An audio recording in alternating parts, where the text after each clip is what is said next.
दोस्तों, आज फिर एक नई कहानी के साथ हम आपसे जुड़ रहे हैं। आपसे अनुरोध है कि कहानी को अंत तक ज़रूर सुनें। साथ ही अपने सुझाव कमेंट बॉक्स में अवश्य लिखें। हम आपके आभारी होंगे। तो कहानी शुरू करते हैं। आज की कहानी का नाम है रजनीगंधा, एक नए अध्याय की शुरुआत। उठो बेटा, देखो सुबह के 9 बज गए।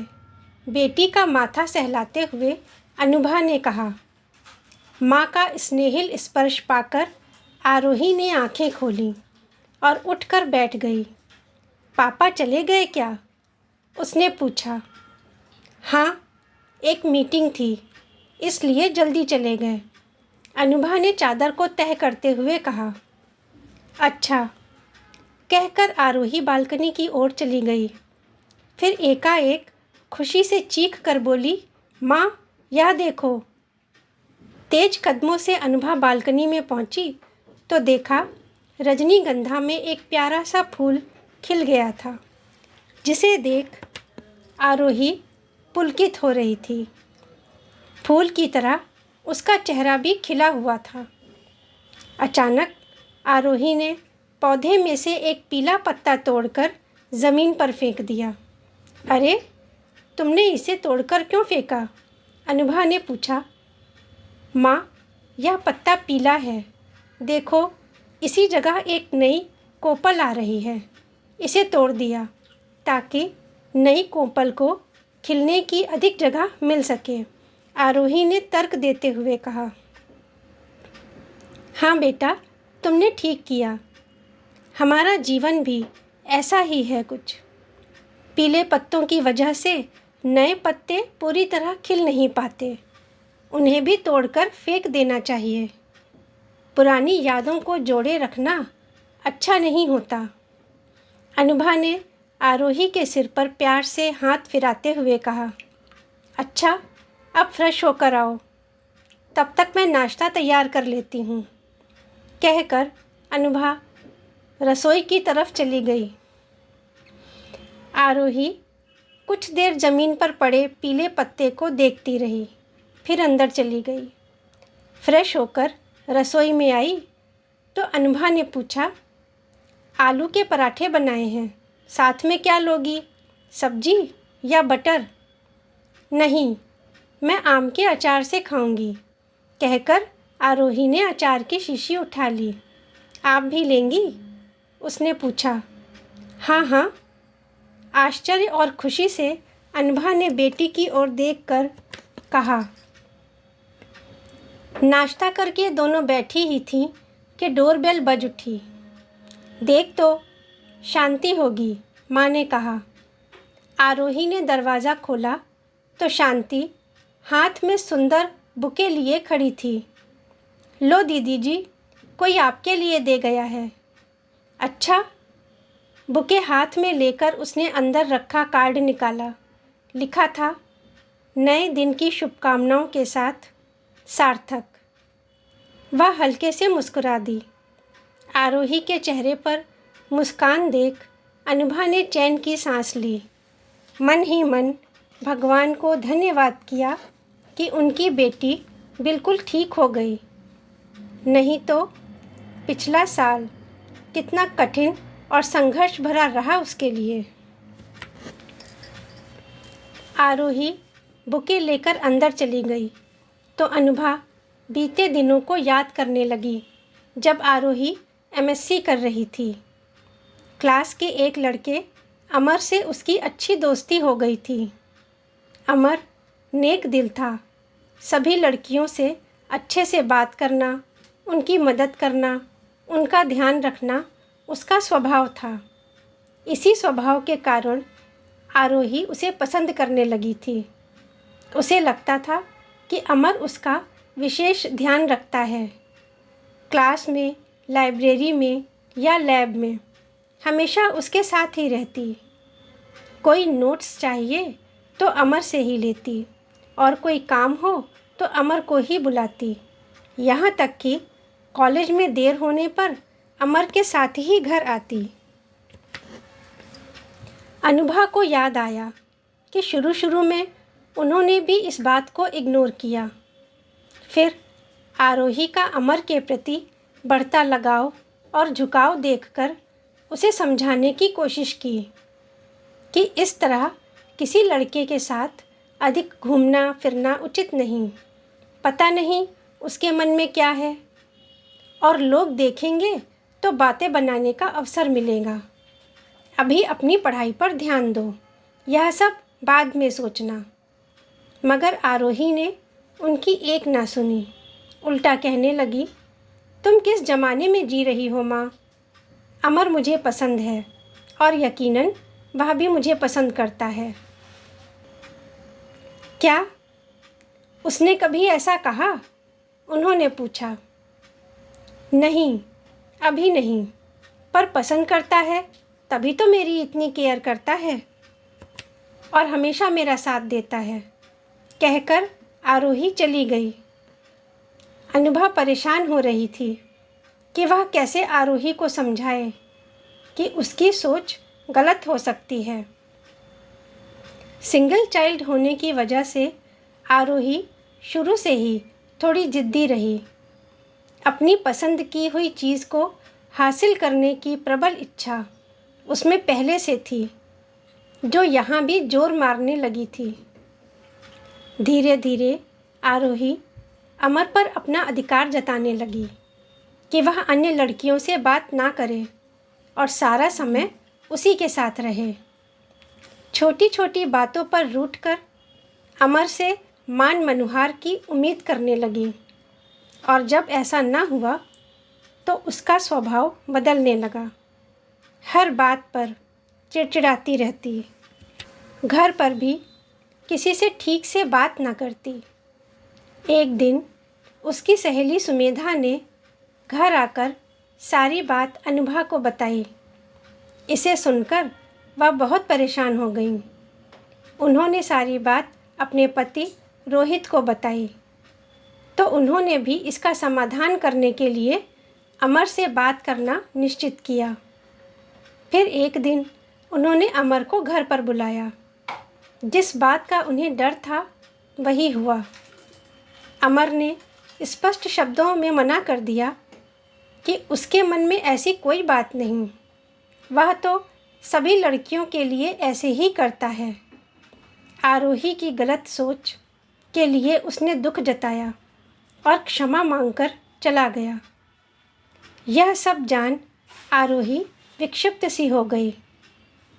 पास के ही एक डॉक्टर को बुलाया तो पता चला किसी बात का गहरा सदमा लगा है, नर्वस ब्रेकडाउन हो गया है। शहर के बड़े न्यूरोलॉजिस्ट को दिखाया तो सारी बात सुनकर और सारी रिपोर्ट्स देखकर उन्होंने बताया कि अक्सर अपनी ही गलत सोच और निर्णय से इंसान इस तरह के सदमे का शिकार हो जाता है। घबराएं नहीं, इलाज से सब ठीक हो जाएगा, परंतु समय लगेगा। आप लोगों को धैर्य और हिम्मत से काम लेना होगा। 6 महीने लंबे इलाज के बाद आरोही कुछ ठीक हुई, पर उसका बर्ताव बदल गया। ना तो वह कॉलेज जाती, ना किसी से मिलती और ना बात करती। अकेली गुमसुम बैठी रहती। कभी कभी माँ से माफ़ी मांगकर रोने लगती। ऐसे ही 1 साल बीत गया।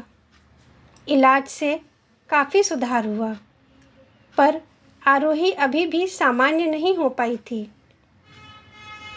फिर सार्थक उनके जीवन में आया। पड़ोस की ही मिसेस शर्मा ने अपने भतीजे सार्थक से आरोही के रिश्ते का प्रस्ताव रखा था, लेकिन आरोही का इस स्थिति में विवाह करना क्या ठीक रहेगा? और क्या सच जानकर वे लोग विवाह करेंगे? अनुभा ने हैरान होकर पूछा था। हाँ हाँ, मैंने उनको सब बता दिया है। एक बार तुम भी बता देना। सुलझी विचारधारा के लोग हैं, तुम घबराओ नहीं, सब ठीक हो जाएगा। वैसे भी भाभी मनोवैज्ञानिक हैं, उनके पास तो अक्सर ऐसे केस आते रहते हैं, मिसेस शर्मा ने कहा। ओहो, फिर मिल लेते हैं, कहकर अनुभा ने उन लोगों को 2 दिन बाद शाम की चाय पर बुला लिया। आरोही बड़ी मुश्किल से बाहर आई। सार्थक की माँ ने उसे अपने पास बिठाया।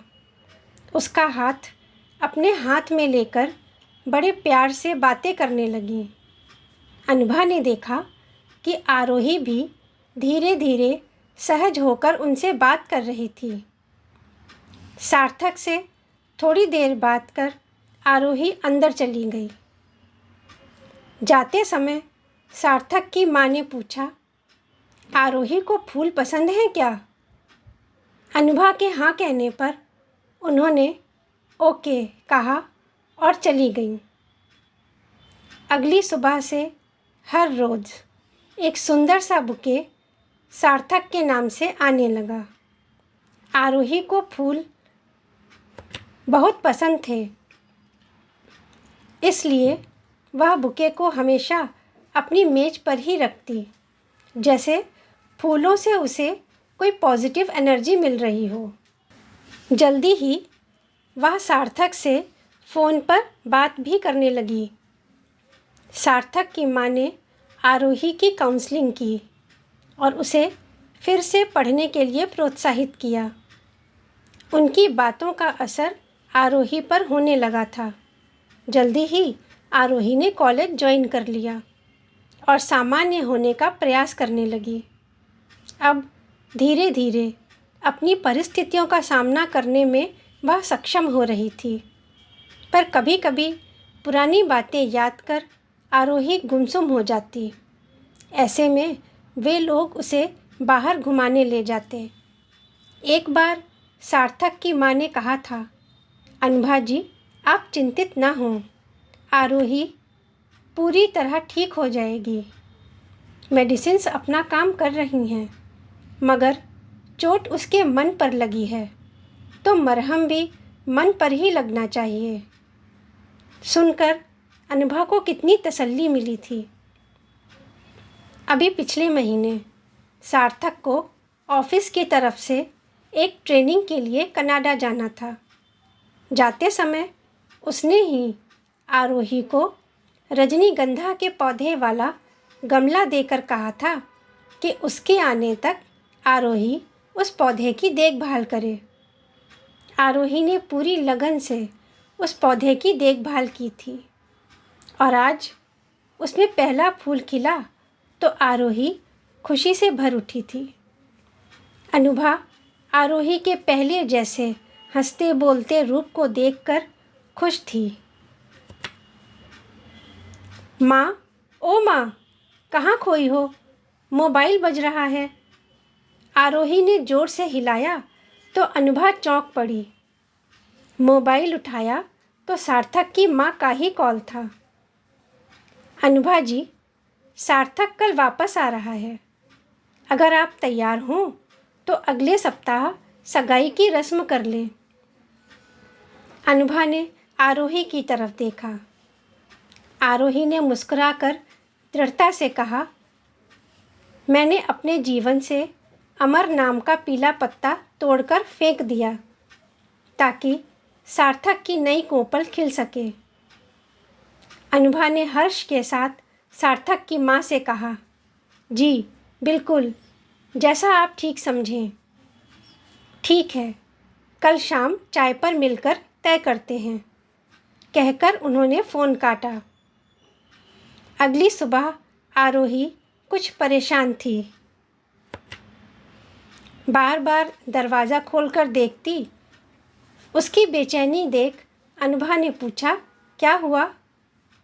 तो आरोही झेपते हुए बोली, माँ, आज वह फूल बुके।